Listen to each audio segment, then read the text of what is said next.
Everyone, welcome back to this channel. In this video, I'm going to show you how to add cloud transition effect on CapCut apps. Now let's get started.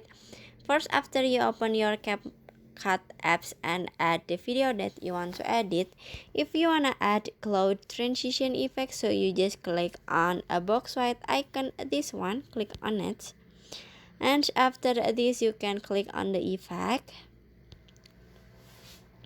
and swipe until you can see a cloud.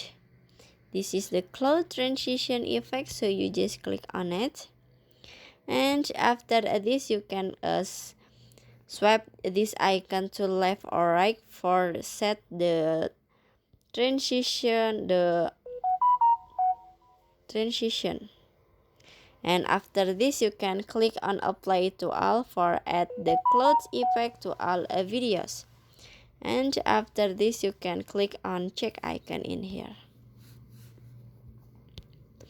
and finish. So that's how to add cloud transition effect on CapCut apps.